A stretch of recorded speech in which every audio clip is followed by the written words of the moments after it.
हाँ तो बच्चों नेक्स्ट कुछ प्रॉपर्टी देखते हैं ऑर्गेनोमेटलिक कंपाउंड्स की। ऑर्गेनोमेटलिक कंपाउंड्स में जैसे कि आपको अभी तक समझ में आ गया होगा कि कार्बन पे जो नेगेटिव है वो जाके रिएक्ट करता है, तो कार्बन पे जितना ज़्यादा नेगेटिव होगा वो उतना अच्छा ही बेस होगा या उतना ही अच्छा न्यूक्लियोफाइल होगा। दोनों बातें ट्रू होती हैं कार्बन पे नेगेटिव के लिए। ठीक है, तो अभी हम जो रिएक्शंस देखने जा रहे हैं वो उसकी न्यूक्लियोफाइल वाली रिएक्शंस देखने जा रहे हैं। न्यूक्लियोफाइल किसे कहते हैं? न्यूक्लियोफाइल वो सब्सटेंसेस या वो स्पीशीज होती हैं जो कार्बन के साथ बॉन्ड बनाती हैं, those are called nucleophiles. Base क्या होता है? बेस वो होता है जो H+ एब्स्ट्रैक्ट कर ले किसी भी एसिड से, एसिडिक H निकाल ले, तब वो बेस कहलाता है। अभी में जो मैंने रिएक्शंस लिखी है वहां पे आपको ऑर्गेनोमेट्रिक कंपाउंड्स कार्बन के साथ बॉन्ड बनाते हुए दिखेंगे, और अगर कार्बन के साथ वो बॉन्ड बना रहे हैं इसका मतलब organometric compounds are behaving as nucleophiles. ठीक है, बेस की तरह कब बिहेव करेंगे वो भी हम देखेंगे थोड़ा आगे। ठीक है, तो देखते हैं organometallic compounds can act as good nucleophiles as well as base. दोनों ही बहुत अच्छे होते हैं क्योंकि कार्बन पे नेगेटिव चार्ज आने वाला है किसी भी ऑर्गेनोमेटलिक कंपाउंड में। ठीक है भाई, जैसे कि मैंने एग्जांपल के तौर पे ये लिया हुआ है, यहाँ पे आप ध्यान से देखोगे कार्बन पे ऑब्वियसली नेगेटिव आएगा, यहाँ पे आएगा पॉजिटिव क्योंकि ये मेटल है।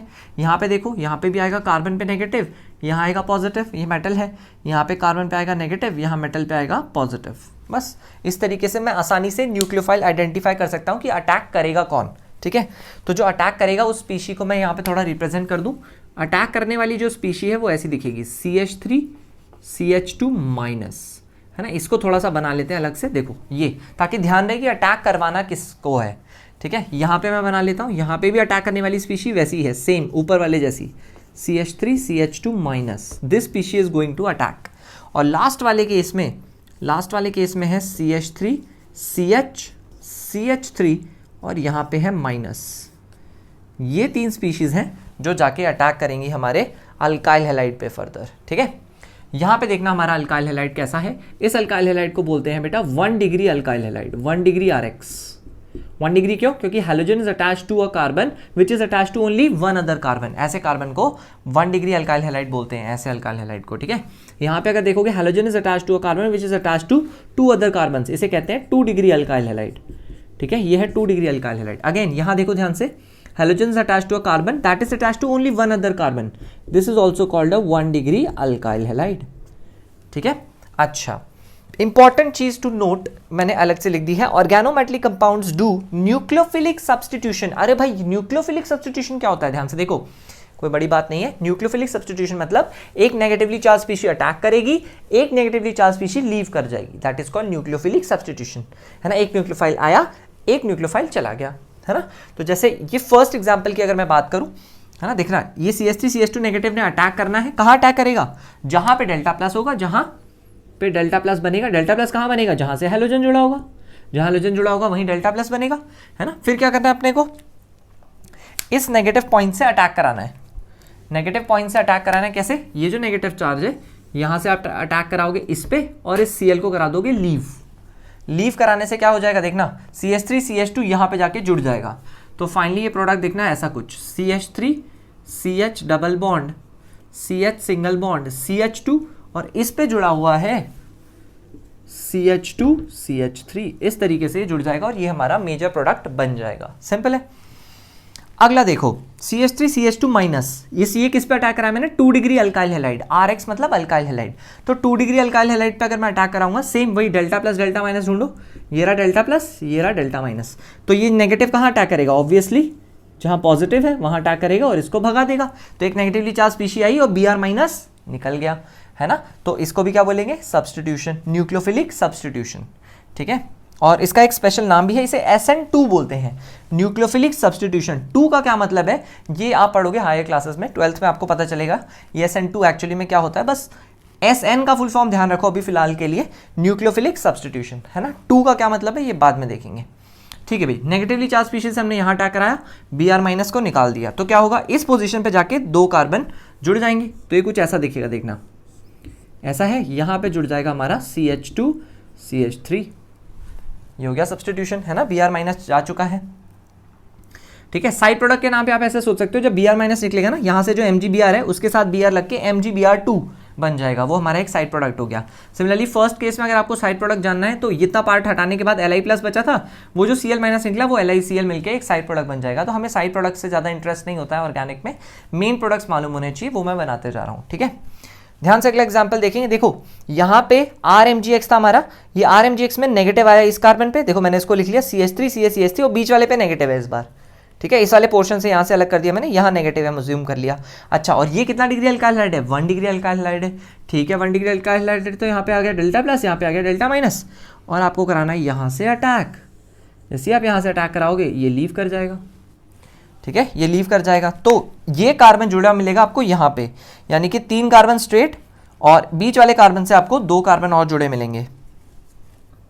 ठीक है, तो उसको बना देते हैं। तो ये बनेगा ऐसा CH3 CH3 और बीच वाले कार्बन से 2 कार्बन और जुड़े हुए मिलेंगे CH2 CH3, इस तरीके से, है ना, बीच वाले कार्बन से जुड़े मिलेंगे CH2 CH3। तो फाइनली इस टाइप का प्रोडक्ट मिल जाएगा, है ना। ध्यान से कंक्लूजन देख लो, organometallic compounds do nucleophilic substitution reactions on 1 degree और 2 डिग्री अल्काइल हैलाइड्स। सिर्फ 1 डिग्री या 2 डिग्री पे ही आप न्यूक्लियोफिलिक सब्स्टिट्यूशन कराओगे या इस टाइप की रिएक्शन कराओगे। इसलिए मैंने अल्काइल हैलाइड के सामने लिख भी दिया हर बार 1 डिग्री है, 2 डिग्री है, 1 डिग्री है, सिर्फ तब हम ऐसा करेंगे। अगर 3 डिग्री अल्काइल हैलाइड हुआ तो क्या करेंगे, देखते हैं कुछ देर में। हाँ बेटा, तो जैसे कि मैं बात कर रहा था 1 डिग्री और 2 डिग्री अल्काइल हैलाइड्स पे क्या होता था, 1 डिग्री और 2 डिग्री अल्काइल हैलाइड्स पे SN2 रिएक्शन हम करा देते हैं ऑर्गेनोमेटेलिक कंपाउंड से। 3 डिग्री अल्काइल हैलाइड्स में मैंने बोला था कि हम कुछ और करेंगे, वो देखते हैं कुछ और क्या है। Organometallic compounds do elimination reactions on 3 degree alkyl halides, है ना, RX का मतलब अल्काइल हैलाइड हो गया। ठीक है, such reactions are known as E2 reaction. E stands for elimination, again 2 से आपको कोई लेना देना नहीं है अभी फिलहाल, ये आपको फर्दर हायर क्लास में समझाया जाएगा। इन दीज रिएक्शंस होता क्या है, organometallic compounds act as base. Elimination reactions में जो ऑर्गेनोमेटेलिक कंपाउंड्स हैं they act as base and alkene is formed. किस तरीके से बनेगा ये, है ना, और क्या क्या देखना पड़ता है एल्कीन बनाने के लिए, स्टेबिलिटी, कहाँ से H निकालना है, ये सब चीज़ें हमें देखना है। तो उसके लिए मैं एक एग्जाम्पल, मैंने इनफैक्ट 2 एग्जाम्पल्स लिए हुए हैं, उसके थ्रू आपको क्लियरली समझ आ जाएगा। अच्छा, उससे पहले मैंने एक नोट लिखा, SN2 जो रिएक्शंस है they never take place on 3 degree alkyl halides, है ना। ऑर्गेनोमेटेलिक कंपाउंड आप कोई भी ले लो, SN2 रिएक्शन कभी नहीं हो पाएगी 3 डिग्री अल्काइल हैलाइड पे, कभी भी नहीं। आपको 3 डिग्री अल्काइल हैलाइड पे हमेशा एलिमिनेशन करना है E2। कैसे करेंगे, ध्यान से देखेंगे। जैसे मैंने एक RLI लिया है, ये RLI और ऑब्वियसली एक ऑर्गेनोमेटेलिक कंपाउंड है, इसको मुझे कैसे इमेजिन करना होता है भाई, इसको मुझे इमेजिन करना होता है ऐसा CH3 माइनस की तरह इमेजिन करना होता है। और कार्बन पे नेगेटिव इज अ वेरी खतरनाक base as well as nucleophile. Nucleophile की तरह का बिहेव करवाना है जब ऑर्गेनोमेटेलिक कंपाउंड का 1 डिग्री या 2 डिग्री अल्काइल हैलाइड के साथ सामना हो रहा हो।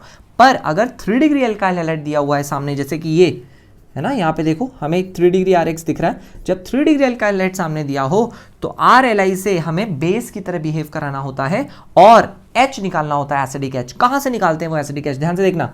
हैलोजन जिस कार्बन से जुड़ा है उसे मार्क कर दो अल्फा, उसके पड़ोसी कार्बन होते हैं बीटा, बीटा से H निकालना होता है। आप किसी को भी बीटा ले लो, सब एक जैसे हैं, कहीं से भी H निकाल लो, सब एक जैसे ही हैं, है ना। यहाँ से H निकाल लो, यहाँ नेगेटिव बन जाएगा, ये CH3 माइनस इसका H ले जाके CH4 बना लेगा, यहाँ नेगेटिव बन जाएगा, और नेगेटिव के बगल में ये अल्फा पे ये Br लगा हुआ है हैलोजन, वो नेगेटिव लेके निकलना चाहता है, तो ये निकलेगा नेगेटिव लेके, यहाँ बनेगा पॉजिटिव, यहाँ से H प्लस गया था तो यहाँ था नेगेटिव, इसका पॉजिटिव और इसका नेगेटिव मिलके बना देगा पाई बॉन्ड।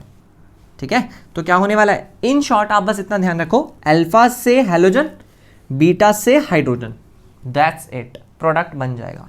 अल्फा से हैलोजन, बीटा से हाइड्रोजन, बस इतना कर दो। अगर यहाँ से हाइड्रोजन और यहाँ से हाइड्रोजन निकाल दोगे डबल बॉन्ड बन जाएगा, that is your final product, that's it, ये आपका मेजर प्रोडक्ट होगा। देखो एल्कीन बन गई ना, ऑब्वियसली बात है, अल्फा से हैलोजन, बीटा से हाइड्रोजन। अगर बीटा अलग अलग होते तो डबल बॉन्ड की स्टेबिलिटी देखते, जो कि हाइपर कॉन्जुगेशन से डिसाइड होती है। GOC में आपने ये बात पढ़ी होगी। ठीक है, तो अभी फिलहाल तो कहीं से भी निकाल लो, कोई फर्क नहीं पड़ने वाला। अगला वाला देखो ध्यान से, यहाँ पे मैंने एक ग्रिग्नार्ड रिएजेंट लिया हुआ है। ऑब्वियसली यहाँ पे भी हमारा जो बेस की तरह काम करने वाली स्पीशी है वो है CH3 minus. CH3 minus base की तरह एक्ट करेगी। अच्छा, और ये हमारे दिख रहा है, यहाँ देखो 3 कार्बन से अटैच्ड है जिससे हैलोजन अटैच्ड है, यानी ये भी हमारा एक 3 डिग्री अल्काइल हैलाइड है। ये भी बात क्लियर है, 3 डिग्री अल्काइल हैलाइड है। अच्छा, इसके बाद मुझे करना होता है अल्फा जिस पे हैलोजन लगा होता है, और बीटा मुझे चूज करना होता है कि डबल बॉन्ड की स्टेबिलिटी सबसे ज्यादा कहां बनेगी। तो आप थोड़ा इमेजिन करके देखो, यहां डबल बॉन्ड अगर बनाओगे तो यहां से एक और यहां से दो, तीन हाइपर कॉन्जुगेशंस मिलेंगे।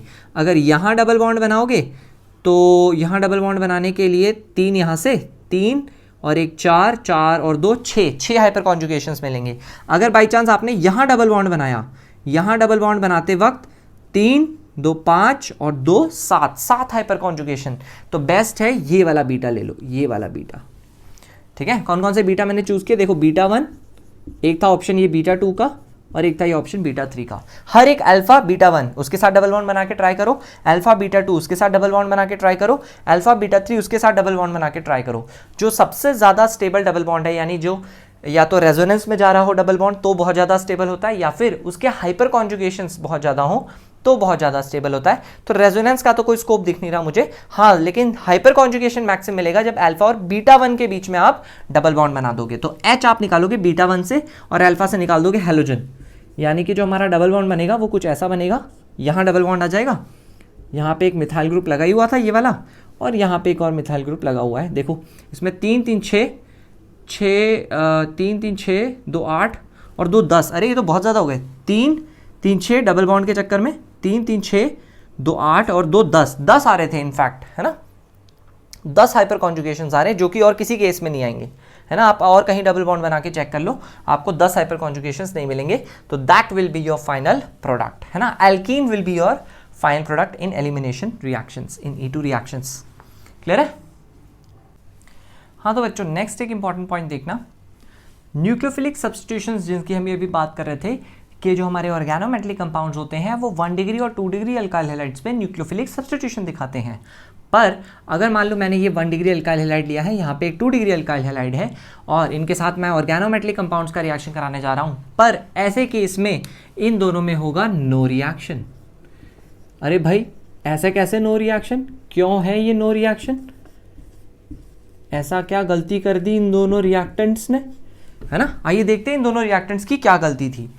देखो ये जो हैलोजन है, ये हैलोजन का जो लोन पेयर है वो इस डबल बॉन्ड के साथ रेजोनेंस में दिखाई दे रहा है। Lone pair sigma pi conjugation है, रेजोनेंस होने की वजह से इस कार्बन और इस हैलोजन के बीच में जो डबल बॉन्ड कैरेक्टर है वो आने की वजह से ये बॉन्ड स्ट्रांग हो जाता है काफ़ी, और ये तोड़ना बहुत मुश्किल हो जाता है। सिमिलरली अगर मैं यहाँ बात करूँ, है ना, बेंजीन के ऊपर हमने एक हैलोजन लगा रखा है, क्लोरोबेंजीन है ये, इसका लोन पेयर भी देखो इस पाई बॉन्ड के साथ रेजोनेंस में है। इनफैक्ट ये तो और कंटिन्यूअस रेजोनेंस है, ये बॉन्ड तोड़ना इस बॉन्ड के तोड़ने से भी ज्यादा मुश्किल है, क्योंकि इसका जो पाई बॉन्ड है, इसका जो डबल बॉन्ड कैरेक्टर है वो काफी ज्यादा आएगा, क्योंकि इसमें तो चलो एक ही बार रेजोनेंस हुआ, इसमें तो कंटिन्यूअस कॉन्जुगेशन है। यहाँ पाई बॉन्ड बनेगा, फिर ये घूमता रहेगा, negative charge, negative sigma pi, इस तरीके से घूमता ही रहेगा। तो ये लोन पेयर क्योंकि कॉन्जुगेशन में जा रहा है, यहाँ डबल बॉन्ड कैरेक्टर आएगा, ये बॉन्ड ताकतवर हो जाएगा, ये बॉन्ड आसानी से नहीं टूटेगा। तो बाई चांस आप इसको CH3 CH2 माइनस मान भी लो और इसे आप चाहो कि यहाँ अटैक करके Cl निकल जाए, नहीं निकलने वाला, क्योंकि यहाँ पे अटैक कराओगे वो निकलने ही नहीं देगा, क्योंकि वो लोन पेयर की वजह से डबल बॉन्ड कैरेक्टर आ रहा है।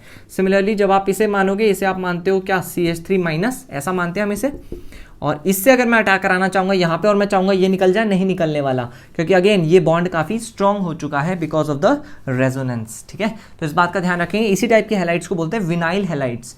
Nucleophilic substitution reactions can not take place on vinyl halides, है ना, कि आप चाहो कि ये हैलोजन निकल जाए, डबल बॉन्ड के साथ जब भी रेजोनेंस में होगा लोन पेयर, आप उस हैलोजन को नहीं निकाल पाओगे, है ना, कोई भी न्यूक्लियोफाइल ले आओ अटैक कराने के लिए। ठीक है, एक आध एक्सेप्शन है, वो मैं भी जस्ट नेक्स्ट टॉपिक में ही बताऊंगा। ठीक है, बाकी इन जनरल कोई न्यूक्लियोफाइल ऐसा नहीं कर पाता है।